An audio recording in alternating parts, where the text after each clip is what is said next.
ઉચ્ચતર માધ્યમિક શાળા હનુમાન. મારું નામ રોશનીબેન સુભાષાબેન. મારું નામ ગાવિત સંગીતાબેન ચિંતુભાઈ.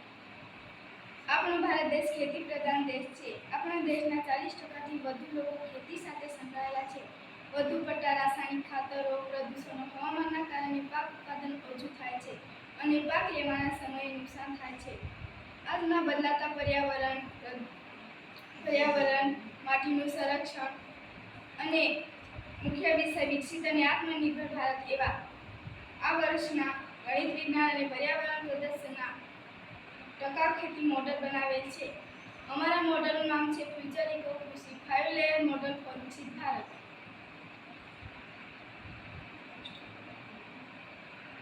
કૃતિ બનાવવાના મુખ્ય હેતુ: ખેતીની વિવિધ પદ્ધતિ વિશે જાણકારી મેળવવી, પાકના ઉત્પાદનમાં વધારો તેમજ આત્મનિર્ભર ભારતમાં નિર્માણ શરૂ કરવું. પદ્ધતિ: પ્રથમ સ્તર, જેમાં પાકની પસંદગી તરીકે આપણે આંબો લઈ શકીએ છીએ. તેમાં અંતર વાવણીની જગ્યા છે 30 ફૂટથી 30 ફૂટ. બીજું સ્તર, જેમાં પાકની પસંદગી તરીકે આપણે પપૈયા કે લીંબુ લઈ શકીએ છીએ.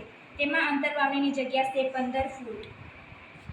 ત્રીજું સ્તર, જેમાં આપણે પાકની પસંદગી તરીકે તુવેર, મરચાં કે રીંગણ લઈ શકીએ છીએ. જેમાં અંતર વાવણીની જગ્યા છે મુખ્ય ઝાડથી 7.5 ફૂટ. ચોથું સ્તર, જેમાં આપણે પાકની પસંદગી તરીકે કોથમીર, કાકડી કે દૂધી લઈ શકીએ છીએ. જેમાં અંતર વાવણીની જગ્યા છે 3.75 ફૂટ.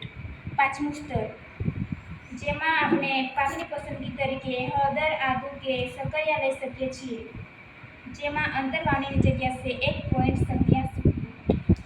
જીવામૃત બનાવવાની પદ્ધતિ: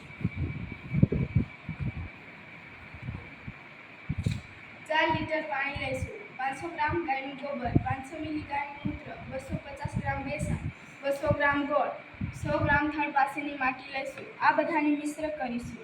ત્યારબાદ તેને ગાળી લઈશું. આ જીવામૃતને શાકભાજી, ધાન્ય, કઠોળ જેવામાં ઉપયોગમાં લઈ શકાય છે.